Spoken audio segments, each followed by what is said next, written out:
దేవుని నామానికి స్తుతి కలుగును గాక. దేవాది దేవునికి కృతజ్ఞతలు. అలాగే కూడి వచ్చిన మీ అందరికీ నా హృదయపూర్వక వందనాలు తెలియజేస్తున్నాను. వందనాలు పాస్టర్ గారు. వందనాలు. Praise lord. వందనాలు పాస్టర్.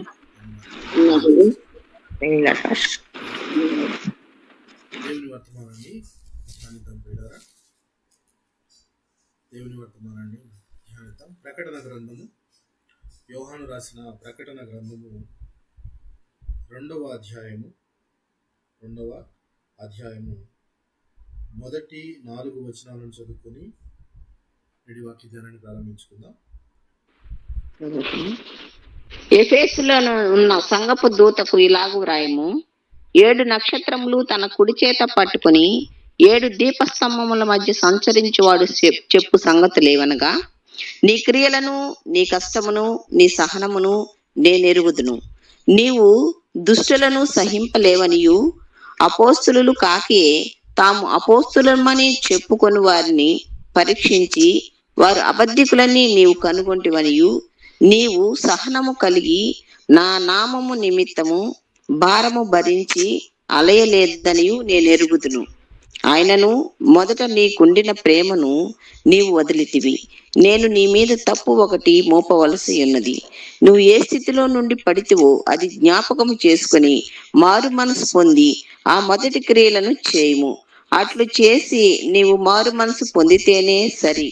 లేని ఎడల నేను నీ యొద్దకు వచ్చి నీ దీపస్తంభమును దాని చోటు నుండి తీసివేతును. చిన్న ప్రార్థన చేసుకుని వాక్య ధ్యానాన్ని కంటిన్యూ చేసుకుందాం. ప్రేమ నమ్మకం కలిగిన మా ప్రియ పరలోకపు తండ్రి, పరిశుద్ధుడా, నీ పవిత్రమైన పాదాలకు వందనాలు, వేలాది స్తుతులు, స్తోత్రం తండ్రి. గడిచిన దినములన్నీ కూడా నాయన నీ కృపలోను సమృద్ధిలోను మా కుటుంబాల నుంచి, అలాగే మెండైన ఆశీర్వాదాలు మా కుటుంబాలను ఇచ్చి మరి యొక్క నూతన దినాన్ని మాకు అనుగ్రహించారు. ఈ దినమంతా కూడా మీరు మీ కాపుదల మా అందించారు. అందును బట్టి మీకు వేలాది వందనములు, స్తోత్రములు చెల్లించుకోవచ్చు. ఈ సాయంకాల సమయం ముందు మీ సన్నిధిలో మీ పాదాల చెంత మేమంతా ఇలాగ కూడుకొని మా కొరకు దాచించిన లేఖనములను మేము ధ్యానించుకొని పోచుండగా మీరు నాతో మాతో మాట్లాడమని ప్రార్థించి వేడుకొచ్చు. కూడి వచ్చిన ప్రతి ఒక్క విశ్వాసిని, వారి కుటుంబాలను మీ కృపగలిగిన హస్తాలకు అప్పచెప్పుకొనుచున్నాం. వారికి రావాల్సిన ఆశీర్వాదాలన్నీ కూడా నైనా మెండుగా వారికి దయచేయమని మీ యొక్క సన్నిధిలో ప్రార్థించి వేడుకొనుచున్నాం తండ్రి. అలాగనే ప్రభా, రాలేకపోయిన వారిని కూడా జ్ఞాపకం చేసుకోండి. రావాలని ఆశపడుతున్న వారిని త్వరపడి రప్పించండి. తద్వారా మీరే మహిమ ఘనత ప్రభావాలను ఆరోపించుకోమని, అలాగే ప్రభా నన్ను కూడా నాయన నీ సులువు చాటును మరుగుపరుచుకొని, నాలో ఏ జ్ఞానం లేకపోయినప్పటికీ నన్ను నిలువబెట్టుకుని నాయన నోటి ఊరుగా వాడుకుంటున్న విధానాన్ని బట్టి మీకు వందనాలు చెల్లించుకుంటూ ఈ ప్రార్థన అంతా కూడా ప్రభా యేసుక్రీస్తు వారి అతి పరిశుద్ధమైన నామములో అడిగి వేడుకొనుచున్నాము తండ్రి. ఆమేన్. ఆమేన్. ఆమేన్. ప్రకటన గ్రంథములో 2వ అధ్యాయము మనము మొదటి 4 వచనాలను చదువుకున్నాము. అయితే యోహాను రాసిన ప్రకటన గ్రంథంలో పర్టికులర్గా అందరికీ తెలిసిన విషయం ఏంటంటే, ఆసియాలో ఉన్న 7 సంఘాలకు 7 లెటర్స్ రాయబడినవి అని మనం చదువుకుంటాం. ఈ లెటర్స్ ఎవరు రాశారు? ఎవరు రాయించారు? ఎవరు రాశారు? యోహాను గారు రాశారు. యోహాను గారే రాశారు. రాసింది యోహాను గారే కానీ చదువుతున్న మాటలను బట్టి మనకి జాగ్రత్తగా గమనిస్తే అది ప్రభు అయిన క్రీస్తు ఆ సంఘాలతోనే కాదు మనతో కూడా చాలా క్లియర్గా మాట్లాడుతున్నట్టు అనిపిస్తుంది. ఎందుకంటే ఎన్నో సంవత్సరాల వెనక రాసిన మాటలు ఈ రోజున స్థితిగతులకు కరెక్ట్గా మ్యాచ్ అవుతుంటాయి అనడానికి ఈ యొక్క లెటర్స్ మనకి ఎన్నో పాఠాలు నేర్పిస్తూ ఉంటాయి. లైక్ ఫర్ ఎగ్జాంపుల్, మొదటగా మనం చదువుకుంది ఏ సంఘముకు, ఎఫెసులో ఉన్న సంఘపు దూతకు ఇలాగు రాయము. సంఘపు దూత అంటే ఎవరు?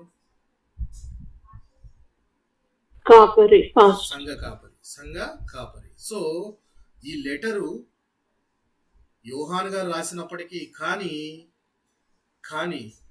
7 నక్షత్రాలను తన కుడి చేతిలో పట్టుకొని 7 దీపపు స్తంభాల మధ్య నడుస్తున్న ప్రభు అయిన క్రీస్తు ఈ లెటర్స్ సంఘాలకు ఒక హెచ్చరికగా రాస్తున్నట్టు మనకు కనబడుతుంటుంది. ఈ 7 నక్షత్రాలు ఏంటి అని అంటే, ఈ 7 నక్షత్రాలు 7 సంఘపు దూతలు, 7 దీపపు స్తంభాలు అంటే 7 సంఘాలు. ఆ సంఘపు దూతలకు దేవుడు చెప్తున్న మాట క్లియర్గా ఎఫెస్సులో ఉన్న సంఘం. ఎఫెస్సు అనగానే మనకి అక్కడ సంఘాన్ని ఎవరు స్థాపించి ఉండొచ్చు? ఎఫెస్సు అనగానే పౌలు గారని మనకి చాలా వరకు తెలిసిపోతుంది. ఎందుకనంటే పౌలు గారి ప్రయాణాలను మనం జాగ్రత్తగా గమనించాం. అందులో పౌలు గారు ఎఫెస్సు అనే ప్రాంతానికి వెళ్ళిన దగ్గర ఒక తీవ్రమైన ఆందోళన ఎదుర్కొంటాడు ఆయన. అది జ్ఞాపకం ఉందో లేదో, అక్కడది గ్రీకు సంస్కృతి ఉన్న ప్రాంతం ఎఫెస్ అంతే.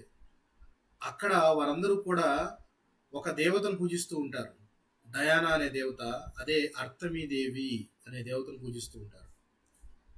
అక్కడ మనకు ఒక కంసాలి కూడా కనపడతాడు, దేమేత్రి అనే కంసాలి. ఆయన చేసే పని ఏంటయ్యా అంటే ఇలా ఈ యొక్క అర్తమీదేవి యొక్క గుళ్ళను తయారు చేసి అమ్ముతూ ఉండేవాడు.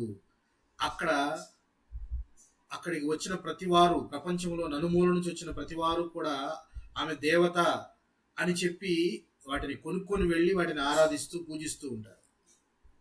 ఎప్పుడైతే పౌలు గారు ఎంటర్ అయ్యారో, పౌలు గారు ఎంటర్ అయ్యి అక్కడ ఉన్న వాళ్ళందరికీ కూడా మబ్బులు విడిపోయే ఒక మెసేజ్ చెప్పిన తర్వాత వాళ్ళందరికీ అర్థమయ్యేది ఏంటంటే, చాలా మంది హస్తకృతములు అయిన వాటిలో దేవుడు నివసింపడు,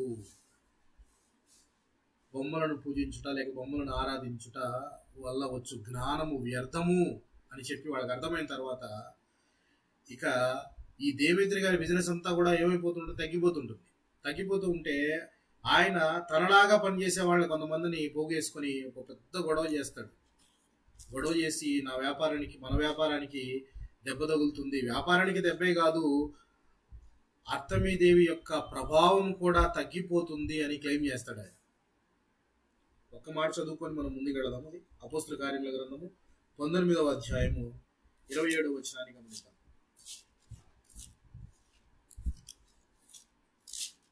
అపోస్తుల కార్యముల గ్రంథము 19వ అధ్యాయము 27వ వచనాన్ని గమనిద్దాం.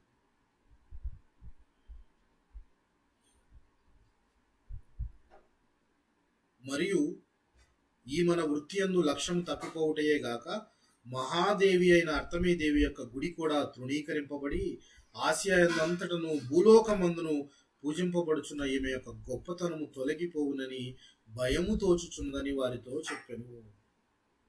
ఎవరితో చెప్తున్నాడు ఈయన దేమేత్రి గారి మాటలు? దేమేత్రి గారి మాటలు ఎవరితో చెప్తున్నారు ప్రియులారా? ఎఫెస్ లో ఉన్న తోటి వ్యాపారస్తులకు, అంటే దేవుణ్ణి వ్యాపారముగా తయారు చేసి వీరు తయారు చేసిన దేవత డయానా అని అర్తమీదేవి, వాటి గుళ్ళను తయారు చేసి అమ్ముతున్న ఆ వ్యక్తి మిగిలిన వారితో చెప్తున్నాడు, మహాదేవి యొక్క ప్రభావము, ఆమె యొక్క మహత్యము తగ్గిపోతుంది అని, ప్రమాదం అవుతుంది అని చెప్పేసి చెప్తున్నాడు. సో అలాంటి ఎఫెస్సు అనే ప్రాంతంలో సంఘాలను స్థాపించిన తర్వాత అక్కడ సంఘాల యొక్క స్థితిని ఇప్పుడు మనం చదువుకున్న లెటర్లో, యోహాన్ గారు రాసిన లెటర్లో మొదట మాట్లాడిన 4 మాటలను కనుక బట్టి చూస్తే అక్కడ సంఘం ఎంత గొప్ప స్థితిలో ఉన్నదో మనకు అర్థమవుతుంది. ఎలా ఉంది సంఘం, ఎంత గొప్ప స్థితిలో ఉంది? దేవుడు చాలా క్లియర్గా మాట్లాడుతున్నాడు. ఏమంటున్నాడు అంటే, నీ క్రియలను, నీ కష్టమును, నీ సహనమును నేను ఎరుగుదును. ఇంతకన్నా గొప్ప సాక్ష్యం ఏం కావాలి ఆ సంఘానికి? గొప్ప సాక్ష్యం. కష్టపడతారు ఆ సంఘంలో, వారి క్రియలు మంచివై ఉన్నాయి, సహనము కలిగి ఉంటారు. సో వీటన్నిటినీ కూడా నేను ఎరిగి ఉన్నాను అని దేవుడు డైరెక్ట్గా ఒక సాక్ష్యం చెప్తూ ఉన్నాడు. సో దీన్ని బట్టి ఆ సంఘం పట్ల ఒక గొప్ప అభిప్రాయం మనకు కలుగుతుంది. దీనిని బట్టి ఆయన క్రియలు అనగానే ఆయన క్లియర్గా కూడా స్పెసిఫై చేస్తున్నాడు ఎలాంటి క్రియలు అని చెప్పడానికి. ఆయన ఏం మాట్లాడుతున్నాడు? నీవు దుష్టులను సహింపలేవనియు, దుష్టులను సహింపలేకపోవుట.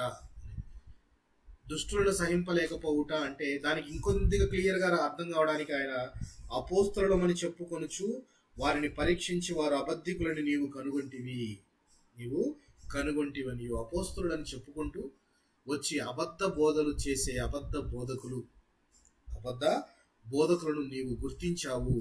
వీరు దుష్టులు అని నువ్వు గుర్తించావు. ఈ సంఘం వారు, సంఘాల్లో ఈ రోజులో అనేకమైన మంది వారు వింటూనే ఉంటారు, వాక్యం వింటూ ఉంటారు, వాక్యం పట్ల నిబద్ధత కలిగి ఉన్నట్లు బిహేవ్ చేస్తుంటారు, కానీ అంతరంగమందు మాత్రము మార్పు లేదు వారికి. వారి క్రియలలో క్రీస్తు కనపడడు, వారి యొక్క సహనంలో క్రీస్తు కనపడడు, అలాగే వారి యొక్క కష్టంలోనూ క్రీస్తు కనపడడు. అలాంటి వ్యక్తులు సంఘములో ఉంటే వారిని ఈ యొక్క ఎఫెసు సంఘం వారు వెతికి పట్టుకొని వారిని దూరం చేశారు. అంటే దుష్టులకు దూరముగా ఉండండి అనేది దేవుడు చెప్పిన మాట, లేకపోతే వాళ్ళు అనుకున్న మాట? అది దేవుడు చెప్పిన మాటే కదా, దుష్టులకు దూరంగా ఉండమని.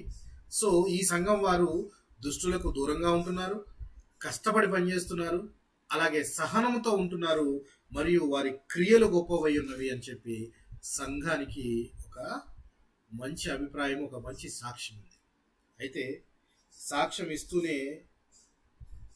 ఇస్తూనే దేవుడు వారి మీద ఒక తప్పిదం మోపుతున్నాడు, చిన్న తప్పిదం ఒకటి మోపుతున్నాడు. ఆ మోపే ముందు మాట్లాడిన మాట ఏంటంటే, నీవు సహనము కలిగి నా నామము నిమిత్తము భారము భరించి అలయలేదని నేను ఎరుగుదును. ఆయన నిమిత్తము భారము భరించే అంత గొప్పతనము ఈ రోజుల్లో ఎవరికి ఉంది ప్రియులారా? ఉందా? ఆయన నామము నిమిత్తము భారము భరించుట, ఆయన నామం నిమిత్తం భారం భరించాలి అని అంటే ఆయన సిలువను ఎత్తుకొని ఆయనను వెంబడించడమే. అందులో ఎన్నో కష్టాలు ఉంటాయి, ఎన్నో ఇబ్బందులు ఉంటాయి, ఇరుకులు ఉంటాయి, దూషణలు ఉంటాయి, అవమానాలు ఉంటాయి. ఆయనను కానీ అంతము వరకు సహించువాడే ధన్యుడు అని చెప్పి దేవుడి వాక్యం మనకి సెలవిస్తుంది పిల్లలు. అయితే ఇక్కడ మీరు నా నామము నిమిత్తము భారము భరించి అలిసిపోలేదు, మీరు ఇంకా స్టిల్ యు ఆర్ ఫైటింగ్ అని చెప్తూ వారి మీద ఒక తప్పిదాన్ని మోపుతూ ఉన్నాడు. ఏంటా తప్పిదం ప్రియులారా? అయినను ఇన్ని క్వాలిటీస్ ఉన్నాయి, మంచి సాక్ష్యం ఉంది ఈ సంఘానికి. అయినను అంటూ దేవుడు చెప్తున్న మాట ఏంటో చూద్దాం. అయినను మొదట నీకుండిన ప్రేమను నీవు వదిలితివని నేను నీ మీద తప్పు ఒకటి మోపవలసి ఉన్నది. నీవు ఏ స్థితిలో నుండి పడితివో అది జ్ఞాపకం చేసుకొని మారు మనసు పొంది ఆ మొదటి క్రియలను చేయుము. ఇక్కడ నీకు కనబడుతుంది మనకి మొదటి క్రియలు అనే మాట కనబడుతుంది. అలాగే ఇంకోటి ఏంటి? మొదట నీకుండిన ప్రేమ నీవు వదిలితివి. ఈ మాట అంటే మనకేదన్నా అర్థమవుతుందా ఇందులో?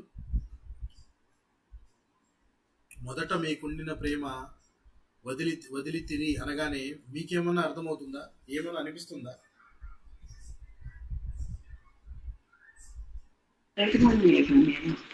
అంటే మొదట దేవుని హత్తుకున్నంతగా వాళ్ళు ఆ టైంలో లేరు.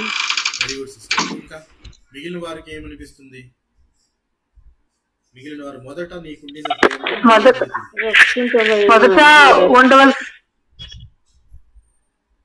రక్షింపబడిన మొదట్లో ఉన్నంతగా దేవునిలో లేరు అని, వాళ్ళు అంటే సంఘం బలపడిన మొదట్లో ఉన్నంతగా లేరు. Very good sister. ఇంకా కరెక్ట్ గా చెప్పారు సిస్టర్. బాప్టిజం తీసుకున్నప్పుడు చాలా భక్తిగా ఉంటామండి. ఆ తర్వాత రాను రాను భక్తిలో దిగజారిపోతాం. అది ఆ స్థితి మరి తెలియజేస్తున్నారు. ఇప్పుడు ఇవన్నీ చెప్పిన మాటలన్నీ ఎవరికి మ్యాచ్ అవుతున్నాయి? ఎఫ్ఎస్ లో ఉన్న సంఘ ప్రజలకి, సంఘం యొక్క సభ్యులకి మ్యాచ్ అవుతున్నాయా, లేక మనకేమన్నా మ్యాచ్ అవుతున్నాయా? మనకి మ్యాచ్ అవుతున్నాయి.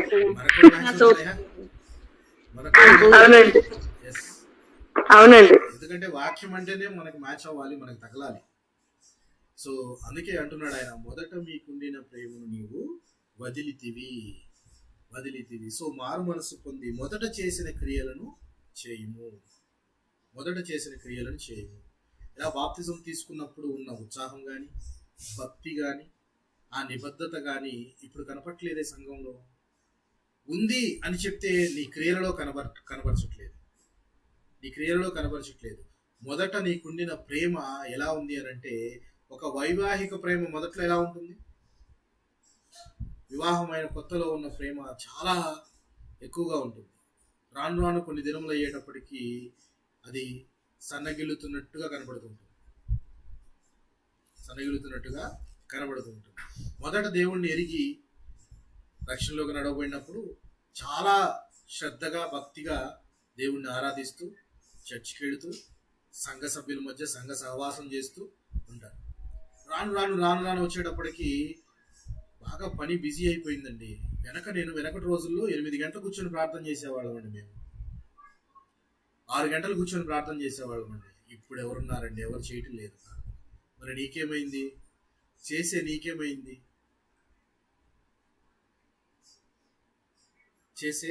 నీకేమైంది? అయితే ఇక్కడ మొదట నీకుండిన ప్రేమ ఇప్పుడు లేదు అంటూ క్లియర్ స్టేట్మెంట్. అది మొదట చేసిన క్రియలను మరలా చేయము అని చెప్తున్నాడు. మొదట చేసిన క్రియలు ఎట్టివి? మొదట చేసిన క్రియలే చేయము అని దేవుడు చెప్తున్నాడంటే మొదట చేసిన క్రియలు దేవునికి ఇష్టమైనవంటారా, దేవునికి ఇష్టం కానివంటారా?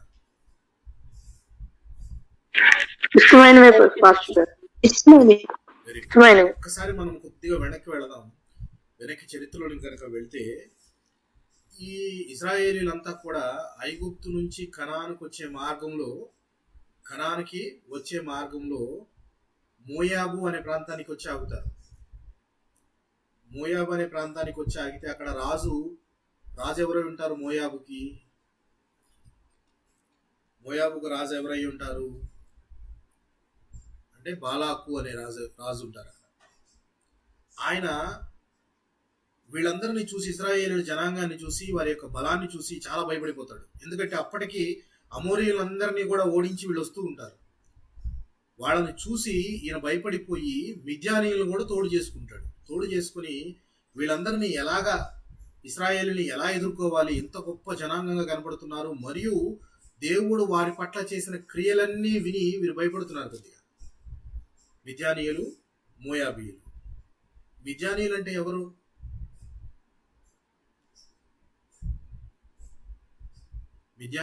ఎవరు? పోనీ మోయాబీయులు అంటే ఎవరు? లోతు సంతానం. లోతు కుమార్తెల సంతానం. ఓకే, మరి మిద్యానీయులు?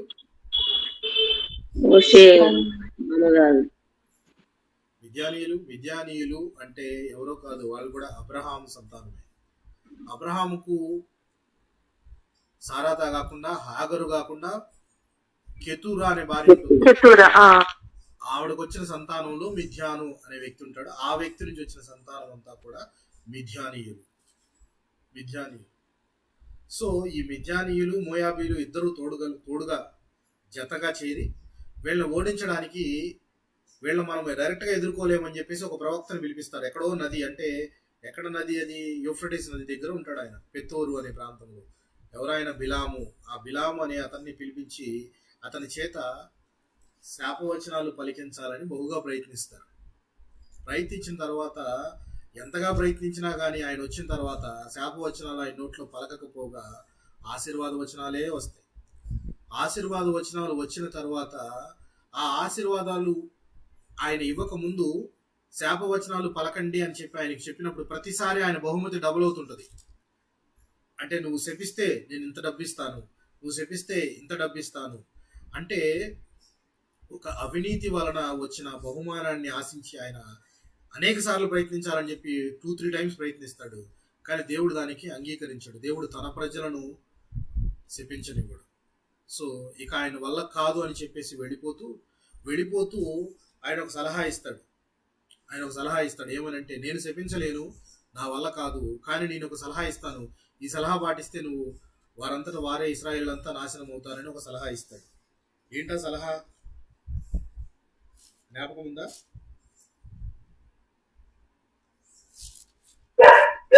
మోయాబు స్త్రీలని వ్యభిచారం చేయడానికి ఇజ్రాయెల్ మీదకి పంపించడానికి సలహా ఇస్తాడు.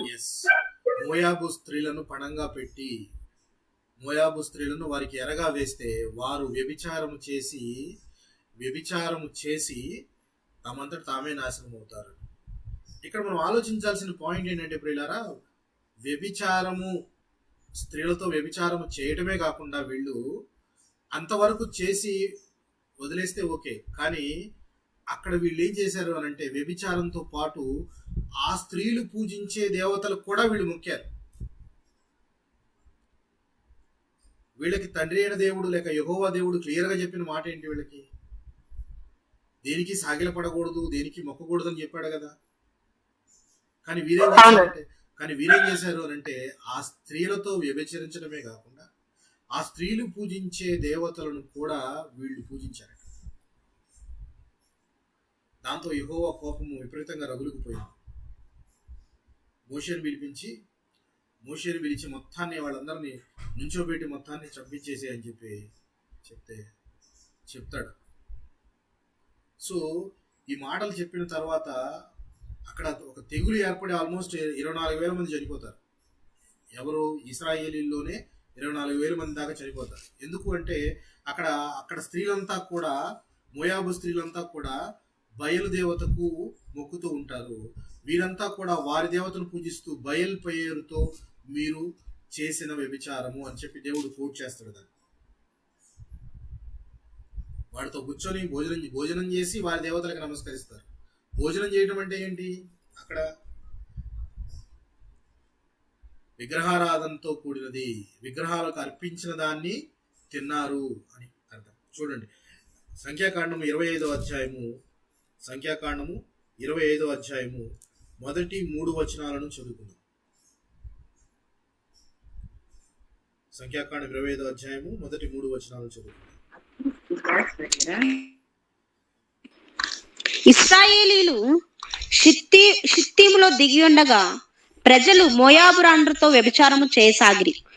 ఆ స్త్రీలు తమ దేవతల బలులకు ప్రజలను పిలువగా వీరు భోజనం చేసి వారి దేవతలకు నమస్కరించి అట్లు ఇశ్రాయేలీలు బయల్పేరుతో కలిసి కొనినందున వారి మీద యెహోవా కోపము రగులుకొనెను. భోజనం చేయడం అంటే విగ్రహాలకు అర్పించింది కూడా తిన్నారు. దేవత బలులకు వారు ప్రజలను పిలిచారంటే ఇశ్రాయేలీలే పిలిచారు. ఆ స్త్రీలంతా పిలిస్తే వీళ్ళంతా వెళ్ళి విగ్రహాలకు అర్పించింది తినడము, తిన్నదానిని అలాగే విగ్రహాలకు నమస్కరించడం కూడా చేశారు. అయితే ఎందుకు ఈ మాటలు మనం చెప్పుకుంటున్నాం? మనం ఎక్కడో ప్రకటన గ్రంథంలో ఉన్నాం. ప్రకటన గ్రంథంలో ఉన్న మాట ఎఫెసు సంఘానికి రాసిన లేఖలో ఉన్నాము. అందులో మొదటి ప్రేమ అనే మాటలోను కానీ మొదటి క్రియలు అనే దానిలోను కానీ ఉన్నాం. కానీ మనం ఇక్కడ ఎందుకు చెప్పుకుంటున్నామంటే జాగ్రత్తగా ఆలకించండి. ఇలాగా తెగులు జరుగుతూ ఉన్నప్పుడు ఒక వ్యక్తికి విపరీతమైన రోషం వస్తుంది. ఒక వ్యక్తికి విపరీతమైన రోషం వచ్చి అలా వ్యభిచారం చేస్తున్న ఇశ్రాయేలీలో ఒక వ్యక్తిని వ్యభిచారం చేయడానికి కనబడినప్పుడు, చేస్తున్నప్పుడు, లేకపోతే ఆ స్త్రీతో ఉన్నప్పుడు ఈయన వెళ్ళి ఇద్దరిని పొడిచి చంపేస్తాడు. పొడిచి చంపేస్తే ఆ తెగులు అక్కడతో ఆగిపోతుంది. ఇక్కడ ఫీనేహాస్ చేసిన పని ఏంటి అనంటే ప్రజలు వ్యభిచరిస్తున్నారు, అది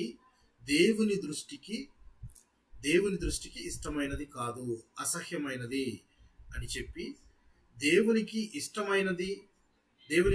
కానిది ఏది అని కరెక్ట్గా జడ్జి చేసుకొని ఆ మార్గంలో నడిచాడు ఈ వ్యక్తి. ఎవరా వ్యక్తి? ఫీనేహాసు అనే వ్యక్తి. ఫీనేహాసు అంటే అర్థమే, ఆ పేరుకి అర్థము ఫేస్ ఆఫ్ ట్రస్ట్, నమ్మకానికి రూపం అన్నమాట. ఎవరి కుమారుడినా? ఫీనేహాస్ ఎవరి కుమారుడు అంటే ఎలియాజర్ కుమారుడు. ఎలియాజర్ ఎవరి కుమారుడు అంటే అహరోను కుమారుడు. అంటే అహరోను సంతతిలో నుంచి వచ్చినవాడు, అహరోను మనుమడు ఈయన ఫీనేహాసు ఈ విధమైన పని చేయగానే యెహోవా చాలా సంతోషిస్తాడు. దేవుడు చాలా సంతోషించి చెప్పే మాట ఏంటో తెలుసా? ఎంత మంచి గొప్ప వ్యక్తివి నువ్వు, నాకేది ఇష్టమో నీకు అదే ఇష్టం, నాకు ఇష్టం లేని దాన్ని నువ్వు కూడా దాన్ని ఇష్టం లేనట్టుగానే త్యజించావు అని చెప్పి దేవుడు అతనికి లేక అతని సంతానానికి చేసిన వాగ్దానం ఏంటో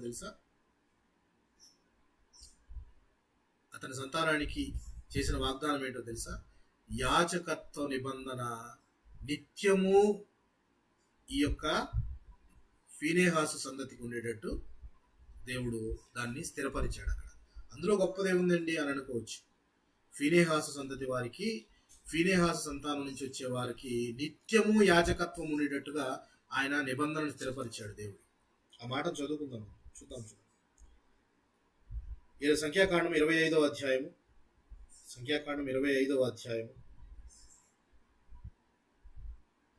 11వ వచనాన్ని నేను చదువుతున్నాను. 11, 12, 13 వచనాలు ఉంటుంది. నేను చదువుతున్నాను, గమనించండి. వారి మధ్యను నేను ఓర్వలేని దానిని తాను ఓర్వలేకపోవటం వలన, దేవుడు ఓర్వలేని దాన్ని మనం కూడా ఓర్వలేకుండా ఉండాలి అనే మాట ఫీనెహాసు చూపిస్తూ ఉన్నాడు. చూడండి, ఓర్వలేకపోవటం వల్ల ఇశ్రాయేలుల మీద నుండి నా కోపం మళ్లించెను గనుక నేను ఓర్వలేకయుండియు ఇశ్రాయేలీయులను నశింప చేయలేదు.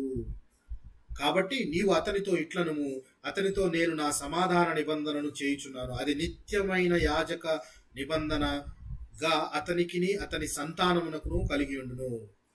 ఏలయనగా అతడు తన దేవుని విషయమందు ఆసక్తి గలవాడై ఇశ్రాయేలీయుల నిమిత్తము ప్రాయశ్చిత్తము చేసెను. తన దేవుని యందు ఆసక్తి కలిగిన వాడై ఇశ్రాయేలుల నిమిత్తము ప్రాయశ్చిత్తం చేసిన వ్యక్తికి దేవుడు స్థిరపరుస్తున్న నిబంధన ఏంటి ప్రియులారా? నిత్యమైన యాజకత్వము. మీకు ఇప్పుడు ఒక డౌట్ రావాలి. జనరల్ గా యాజకత్వం అనేది ఆల్రెడీ అహరోను సంతతికి దేవుడు ఇంతకు ముందే ఇచ్చాడు కదా, ఇందులో గొప్పతనం ఏంటి అనే పాయింట్ వచ్చిందా ఎవరికైనా డౌట్?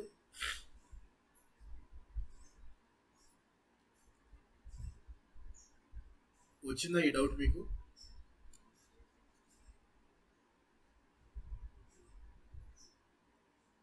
డౌట్ వచ్చిందా లేదా? వింటున్నారా? వినట్లేదండి. వింటున్నాం ఫస్ట్. డౌట్ వచ్చిందా? అహరోను సంతతి వారనే కదా, అహరోను వాళ్ళనే కదా యాజకులుగా ఎంచుకుంది దేవుడు. ఇప్పుడు ఇందులో ఇక్కడ చేసిన దానికి తేడా ఏంటి అనేది అర్థమైంది అనే ప్రశ్న వచ్చిందా లేదా డౌట్ మీకు? వచ్చింది. ఎందుకు డౌట్ రావాలి అని అడుగుతానంటే మిమ్మల్ని, ఒకసారి మనము ముందుకు వెళదాం, నిర్గమకాండానికి వెళదాం.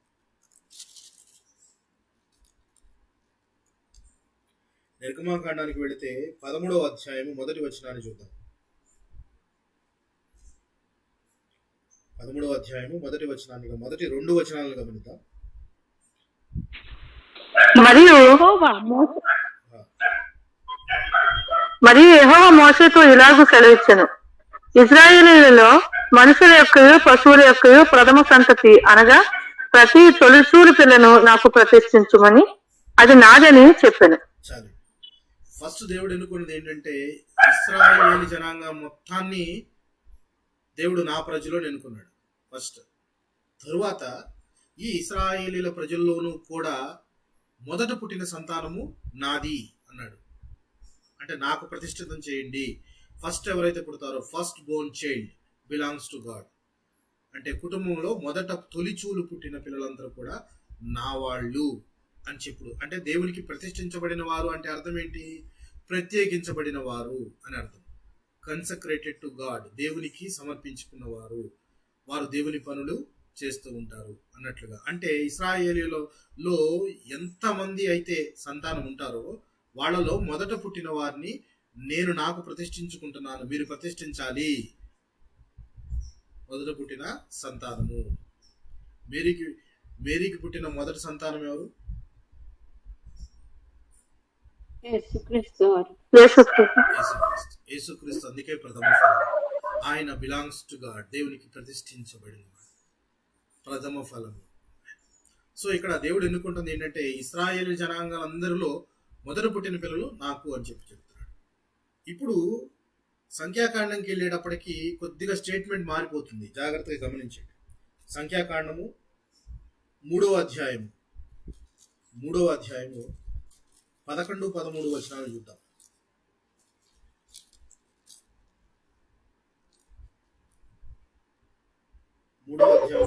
బెన్యామీను గోత్రములో గిద్యోను కుమార్ 11 సిస్టర్. సంఖ్యాకాండం 11 అండి. 11వ అధ్యాయమా? కాదు సిస్టర్, సంఖ్యాకాండం 3వ అధ్యాయము 11 నుంచి 13 వచనం. ఓకే. మరియు యెహోవా మోషేకు ఇలాగ సెలవిచ్చెను, ఇదిగో నేను ఇజ్రాయిల్లో తొలిచూలైన ప్రతి మగపిల్లకు మారుగా ఇజ్రాయిల్లో ఇజ్రాయిల్లో నుండి లేవీయులను నా వశం చేసుకుని ఉన్నాను. ప్రతి తొలిచూలియు నాది గనుక లేవీయులు నావారై ఉందురు. చాలు చాలు. ఇప్పుడు ఇందాక చదివిన స్టేట్మెంట్ కి ఇప్పుడు చదివిన స్టేట్మెంట్ కి డిఫరెన్స్ ఏముందో చెప్పండి. ఇందాక చదివినప్పుడు ఇశ్రాయేలులో పుట్టిన ప్రతి సంతానము, మొదటి సంతానము నాది, నాకు ప్రతిష్ఠించండి అన్న దేవుడు కొద్దిగా ముందుకు వచ్చేటప్పటికి ఏమంటున్నాడంటే ఇశ్రాయేలీయుల్లో పుట్టిన ప్రతి తొలిచూలు సంతానానికి మారుగా. మారుగా అంటే అర్థం ఏంటి అంటే, నేను అప్పుడు అది తీసుకుంటానని చెప్పాను, కానీ దానికి మారుగా దేవుడు ఇప్పుడు ఎవరిని అడుగుతున్నాడు? ఎవరిని అడుగుతున్నాడు ఇక్కడ? ఇశ్రాయేలీలోని తొలిచూలైన ప్రతి మగపిల్లకు మారుగా లేవీయులను అడుగుతున్నాడు.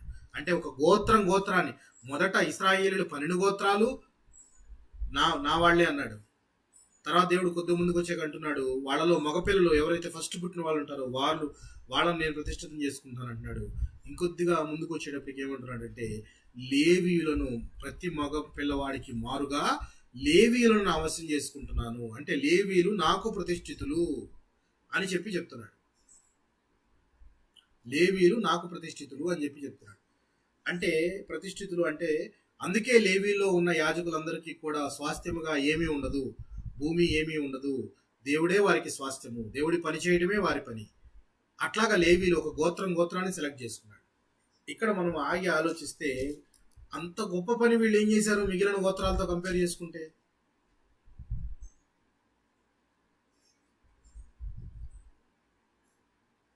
అంత గొప్ప పని వీళ్ళు ఏం చేశారు మిగిలిన గోత్రాలతో పోల్చుకుంటే? తొలి మగచూలు సంతానానికి మారుగా ఒక గోత్రాన్ని తీసుకోవడానికి వీళ్ళు ఎంత గొప్ప పని ఏం చేశారు? ఒక రకంగా మనం ఆలోచిస్తే తండ్రిచే శపించబడిన గోత్రం ఇది, అవునా? లేవి గోత్రం, అవునండి కాదా? అవునా కాదా? అవును పాస్టర్. సిమియోను లేవి అవును అవును. దేవుని 49వ అధ్యాయం కనుక మనం గమనిస్తే అందులో యాకోబు గారు తన కుమారులందరినీ పిలిపించి వారి భవిష్యత్తు చెప్తూ వారిని ఆశీర్వదిస్తూ ఉంటాడు.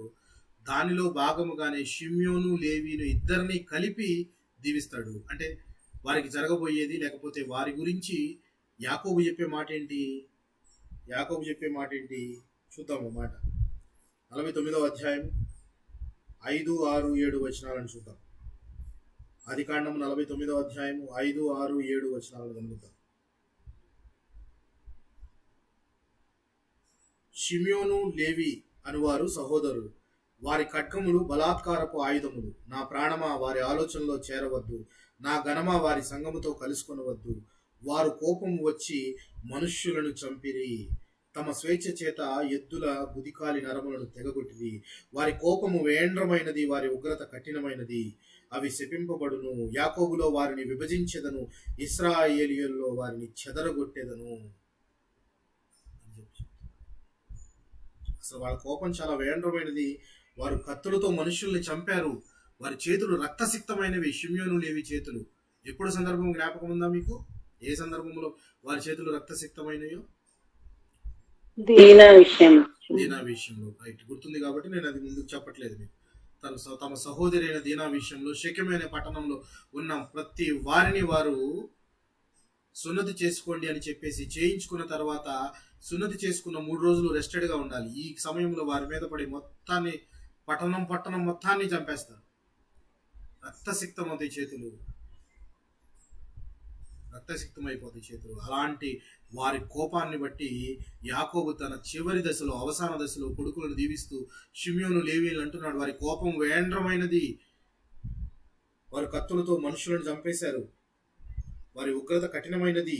యాకోబులో నేను వారిని విభజించేస్తాను, నేను స్కాటర్ చేసేస్తానన్నట్లుగా ఆయన మాట్లాడుతూ ఉన్నాడు.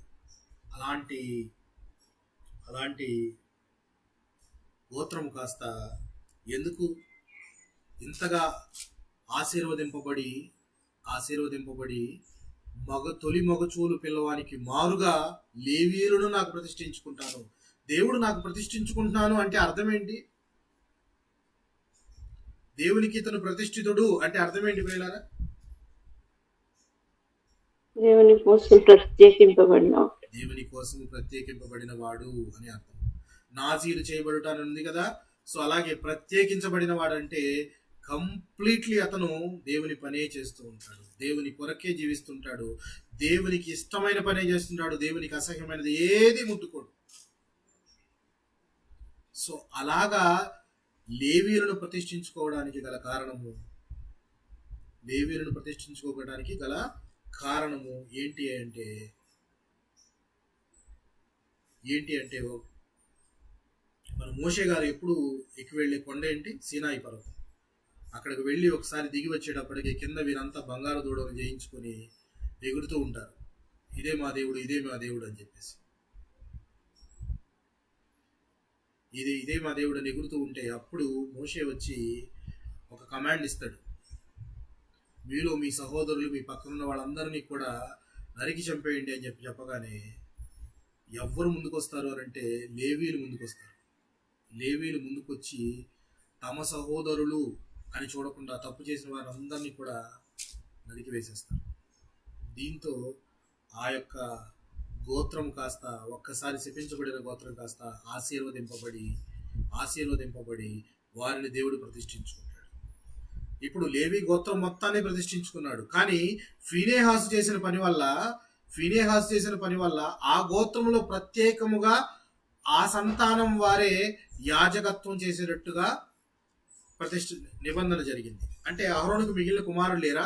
అహరోనుకి ఎంతమంది కుమారులు?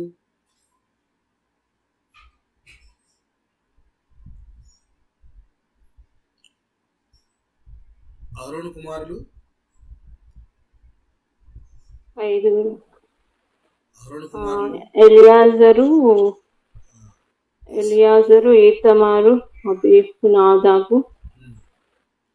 ఎలియాజరు, ఈతమారు, నాదాబు, అబీహు. సో ఈ సంతానం ఉంది కదా.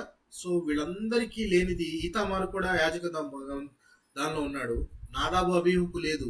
కానీ ఒక్క ఎలియాజరు నుంచి వచ్చిన సంతానము మాత్రమే నిత్యము దేవునికి యాజకత్వం చేసే ఒక పనిని, ఒక టాస్క్ని దేవుడు, నా పనిని చేయడానికి నేను మీకే ఆ రైట్స్ ఇస్తున్నాను కంప్లీట్ గా అని చెప్పి ఒక గోత్రంలో ప్రత్యేకంగా అహరోనులో పుట్టిన కుమారుల్లో ఒకడికి. ఇప్పుడు లేవి గోత్రం అంటే మోషే కూడా లేవి గోత్రమే కదా, మిరియాం కూడా లేవి గోత్రమే కదా. మరి మోషేకు ఉందా యాజకత్వం చేసే అవకాశం? లేదు. మిరియాముకుందా? పోనీ మోషే కుమారులకుందా? వాళ్ళు కూడా లేవీలే కదా. కానీ దేవుడు అందుకే ప్రత్యేకంగా లేవీల్లోనూ కూడా యాజకత్వం, పర్టికులర్గా యాజకత్వం అనేది ఎలియాజరు నుంచి వచ్చిన సంతానమే నిత్యము యాజకత్వంగా ఉండేటట్టు ఒక నిబంధనను స్థిరపరిచాడు ఫీనేహాసు చేసిన పని. ఫీనేహాసు చేసిన పని ఏంటయ్యా అంటే అక్కడ మనం ఆలోచిస్తే, దేవుడు ఓర్వలేని దానిని ఈయన కూడా ఓర్వలేకుండా ఉన్నాడు, దేవునికి ఇష్టం లేని దాన్ని ఈయన కూడా ఇష్టం లేదు అంటున్నాడు, దేవునికి ఇష్టమైన పనినే చేస్తూ ఉన్నాడు.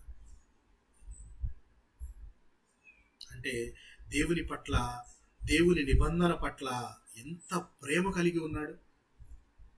దేవుని నిబంధన అంటే ఒక ప్రేమ, ఆవేశము కలిగి తోటి సహోదరునైనా చంపడానికి వెనక తీయకుండా చంపగలిగాడంటే దేవుని విషయంలో ఎంత పౌరుషం కలిగి ఉన్నాడు,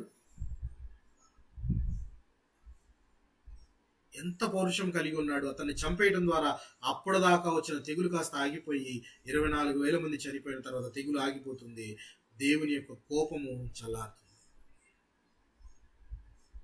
ఎంతమంది చేసిన పని వల్ల దేవుని కోపం తగ్గింది? 50 మంది? ఒక్కడు అయినా కానీ నీతిమంతుడై దేవునికి ఇష్టమైన పనులను జరిగిస్తూ దేవుని పట్ల తన ప్రేమ, తన నిబద్ధతను కనబరుస్తూ ఉన్న వ్యక్తులను బట్టి దేవుని యొక్క కోపము తగ్గుతూ ఉంటుంది.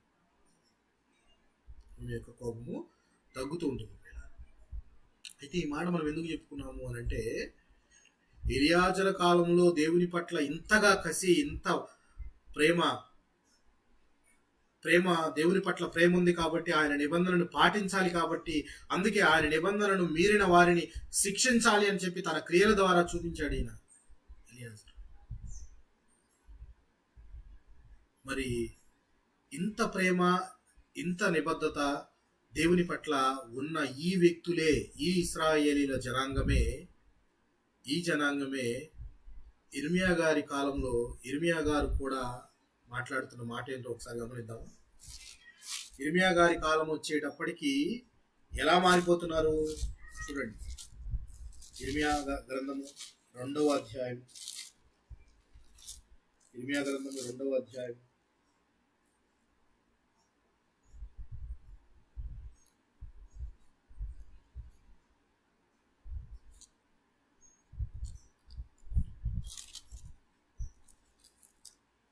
ఇర్మియా గ్రంథము 2వ అధ్యాయం. ఈ 2వ అధ్యాయంలో ఉన్న మాటను చూసే ముందుగా మనము 6వ అధ్యాయంలో 16వ వచనాన్ని గమనిద్దాం. 6వ అధ్యాయంలో 16వ వచనాన్ని గమనిద్దాం. తీసుకున్నారంటే చదవండి.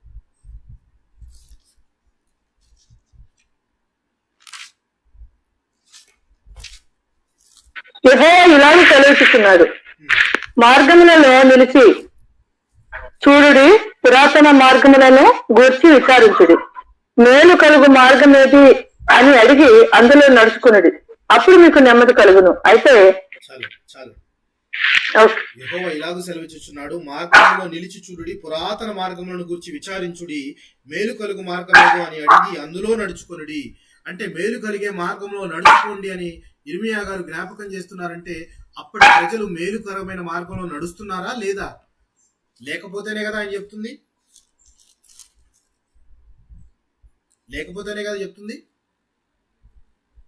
వాళ్ళ స్థితిగతులు ఎలా ఉన్నాయో, వారి పరిస్థితి ఎలా ఉందో ఒకసారి 5వ అధ్యాయంలో కూడా చూద్దాం. నేను మీకు ఇంతకుముందు ఇర్మియా గ్రంథం వివరించినప్పుడు కూడా చెప్పాను, పురాతన మార్గాలు అంటే ఏమని చెప్పాను నేను మీకు జ్ఞాపకం ఉందా? పురాతన మార్గాలను విచారించుడి అన్నప్పుడు నేను మీకు ఎక్స్ప్లెయిన్ చేశాను ఇర్మియా గ్రంథంలో. జ్ఞాపకం ఉందా మీకు? పురాతన మార్గములు విచారించి తెలుసుకొనుడి. ఉంది పాస్టర్. పురాతన మార్గాలు అనంటే దేవుని యొక్క నిబంధన, సినాయి పర్వతము, దేవుని నిబంధనలను జ్ఞాపకం చేసుకోండి, అందులో ఉన్న మేలుకరమైన మార్గాలను జ్ఞాపకం చేసుకోండి, ఏది మేలో ఏది కీడో తెలుసుకోండి అని చెప్తున్నారు. కానీ పరిస్థితులు ఎలా ఉన్నాయి? ఇర్మియా గారు తను ప్రవచించే కాలంలోకి వచ్చేటప్పటికి ఎలా ఉన్నారంటే, 5వ అధ్యాయం, ఇర్మియా గ్రంథం 5వ అధ్యాయము మొదటి 2 వచనాలను కనుక గమనిస్తే అక్కడ పరిస్థితి ఎలా ఉందో అర్థమవుతుంది. దేవుని పట్ల అంత రోషము కలిగి తమ తోటి సహోదరులైన చంపేసిన వారు రాను రాను ఏ విధంగా తయారవుతున్నారో, ఏ విధంగా ఉన్నారో మనము 5వ అధ్యాయము మొదటి 2 వచనాలను చూద్దాం. యెరూషలేము వీధులలో, 5వ అధ్యాయం మొదటి 2 వచనాలు. యెరూషలేము వీధులలో అటు ఇటు పరిగెత్తుచు చూచి తెలుసుకొనిడి, దాని రాజ వీధులలో విచారణ చేయుడి, న్యాయము జరిగించుచు నమ్మకముగా నుండ యత్నించుచున్న ఒక్కడు మీకు కనబడిన ఎడల నేను దాన్ని క్షమించుదును. యెహోవా జీవము తోడు అను మాట పలికిన వారు మోసమునకై ప్రమాణము చేయుదురు. ఏమంటున్నాడు? యెరూషలేముకు వెళ్ళి రాచవీధుల్లోకి వెళ్ళి నువ్వు కనుక్కో. ఇర్మియా గారు చెప్తున్నాడు, ఒకసారి కనుక్కో, నువ్వు ఎందుకు దేవుడు ఇంత ఉగ్రత చూపిస్తున్నాడు అని చెప్పేసి ఇర్మియా గారికి డౌట్ వస్తుందేమో. ఇర్మియా, నువ్వు వెళ్ళి యెరూషలేము వీధుల్లోను కానీ అక్కడ ఉన్న రాచ వీధుల్లో కానీ నువ్వు తిరిగి కనుక్కో, ఒక్కడు నీతిమంతుడు కనపడినా నేను వారిని బట్టి క్షమించేస్తాను ఈ యెరూషలేము ప్రాంతాన్ని. కానీ ఒక్కడిని బట్టైనా క్షమిస్తాను అని అంటే అర్థము ఒక్కడైనా ఉన్నాడనే లేడనే?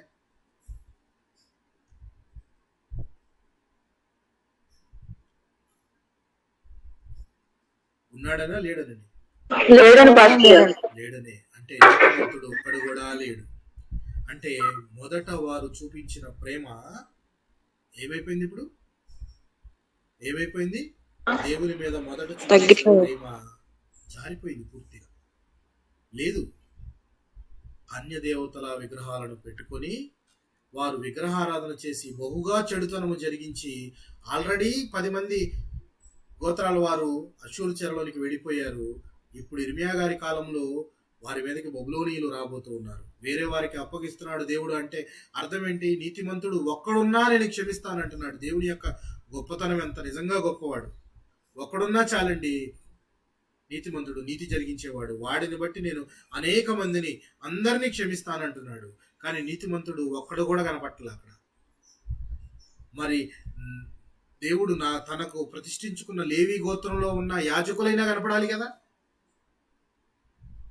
పోనీ మనం ఇందాక చెప్పుకున్న అహరోను సంతతి, ఎలియాజరు కుమారుడైన ఫీనెహాసు సంతతి నుంచి వచ్చిన వారైనా కూడా కనీసం కనబడాలా లేదా?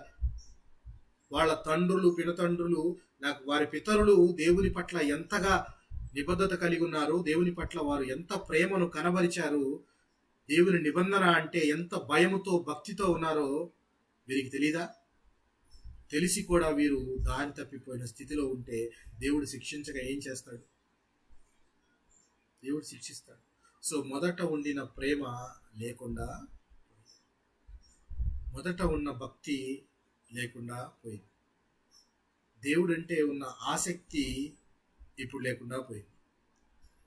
దేవుడంటే ఉన్న భయము ఇప్పుడు లేకుండా పోయింది. ఎందుకు అనంటే ఏం జరగట్లేదు కదా.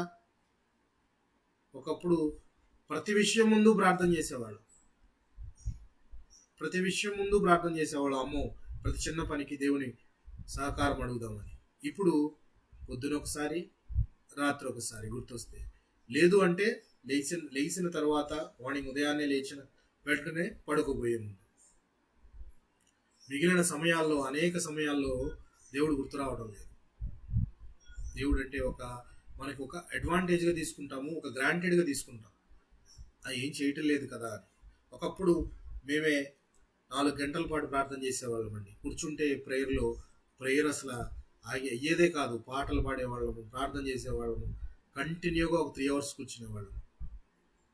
ఒకప్పుడు ప్రేయర్ అంటే 4 అవర్స్ 5 అవర్స్ కూర్చునేవాళ్ళు. ఇప్పటికీ చాలా సంఘాలు 4-5 గంటలు అలాగే కుర్చీలు కాకుండా క్రింద కూర్చొని ప్రార్థన చేస్తూ ఉంటారు, ఆరాధిస్తూ ఉంటారు. ఉన్నాయా సంఘాలు? అలాంటి సంఘాలు ఉన్నాయా? సంఘాలు అలాంటివి క్రింద కూర్చొని 4-5 గంటలైనా అలాగే ఓపికతో, శ్రద్ధతో దేవుణ్ణి ఆరాధిస్తూ, పూజిస్తూ ఉండే సంఘాలు ఉన్నాయా? లేవా? లేవండి. ఉన్నా చాలా తక్కువ. నాకు కనపడిన కొన్ని సంఘాలు ఉన్నాయి, చాలా తక్కువ. కానీ సంఘాలు ఉన్నాయి.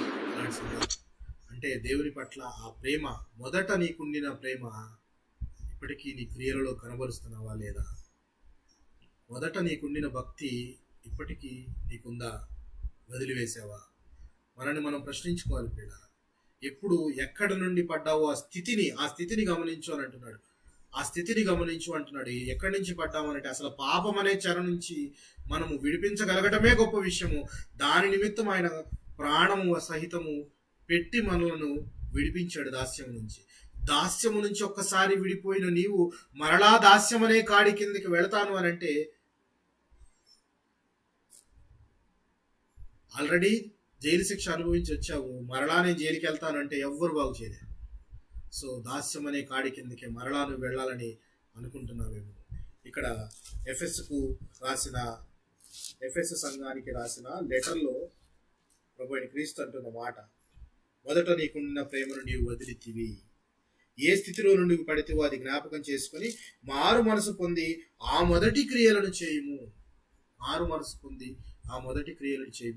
మనసు పొందుట అనగానే ఎప్పుడు మారు మనసు క్రియలు అనేవి కరెక్టెడ్గా ఉంటాయి. రెండు కరెక్టెడ్గా ఉంటాయి. ఎందుకని చెప్పండి? అందుకనే బాప్తిజం ఇచ్చి యోహాను కూడా అనే మాట, మారు మనస్సుకు తగిన ఫలములు ఫలించండి అని చెప్తాడు. అంటే మారు మనసు పొందిన తర్వాత అది క్రియలలో నువ్వు కనబరచాలి.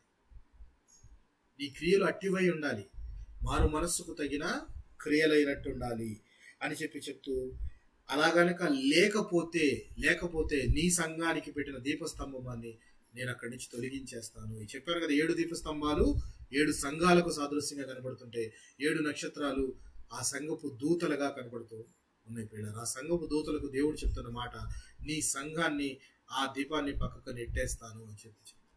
సో అటువంటి సంఘము అంటే సార్వత్రిక సంఘమైనా కానీ ఈ మన సంఘాలైనా కానీ దేవుని యొక్క రెండవ రాకడలో ఎత్తబడే సంఘంగా ఉండాలి అని అంటే మొదట మనకుండిన ప్రేమను మనం ఎక్కడన్నా జారిపోతున్నామేమో, మొదట వచ్చిన స్థితిని మరిచిపోయి మనము క్రియలను మనము చేయటం లేదేమో అని చెప్పి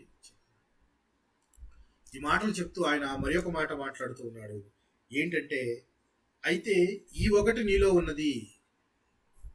చూసారా, మరలా మరి ఒక మంచి సాక్ష్యము ఎఫెసు సంఘం గురించి చెప్తూ ఉన్నాడు. ఈ సాక్ష్యము ప్రతి వారిలో ఉండాలి అని దేవుడు కోరుకుంటాడు. ప్రతి వారిలో ఈ సాక్ష్యము లేక ఈ లక్షణము ఉండాలి అని దేవుడు కోరుకుంటాడు. అది ఎఫెసు సంఘంలో ఉన్నది అని చెప్తూ మనకు చెప్తున్నాడు పాఠము. ఏంటి అనంటే, అయితే ఈ ఒకటి నీలో ఉన్నది. 2వ అధ్యాయము 6-7 వచనాలను చూద్దాం. అయితే ఈ ఒకటి నీలో ఉన్నది, నీకొలాయితుల క్రియలు నీవు ద్వేషించుచున్నావు, నేను కూడా వీటిని ద్వేషించుచున్నాను. నీకొలాయితులు ఎవరి నీకొలాయితులు?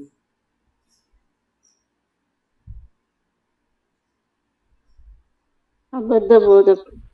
నీకొలాయితులు అంటే అబద్ధ బోధకులు. నీకొలాయితులు అనేది యాక్చువల్గా దీని యొక్క బేస్ ఆరిజిన్ ఎక్కడ అనేది మాత్రం ఎక్కడా క్లియర్గా డిఫైన్ చేయలేదు. కానీ చాలా మంది బైబిల్ స్కాలర్స్ నమ్మేది ఏంటి అని అంటే, అపోస్తుల కార్యముల గ్రంథంలో ఈ శిష్యులంతా కూడా అపోస్తులంతా కూడా సేవ జరిగిస్తున్న ఆదిమ అపోస్తుల కాలంలో ఒక 7గురిని సెలెక్ట్ చేసుకుంటారు. 7గురిని సెలెక్ట్ చేసుకుంటారు. భోజనం దగ్గర విధవరాండ్లను తక్కువ చూపు చూస్తున్నారని ఒక చిన్న గొడవ వస్తే, అప్పుడు మేము వాక్యం చెప్పాలా ఇవన్నా చూడాలా అని చెప్పేసి ఒక 7గురిని ఎన్నుకుంటారు. జ్ఞాపకం ఉందా మీకు? జ్ఞాపకం ఉందా లేదా? ఆ అపోస్తుల కార్యముల గ్రంథము 6వ అధ్యాయం చూద్దాం. అపోస్తుల కార్యముల గ్రంథము 6వ అధ్యాయము 5వ వచనంలో ఉంటుంది.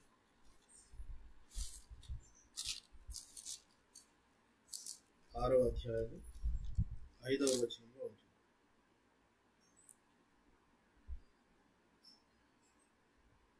6వ అధ్యాయము 5వ వచనం.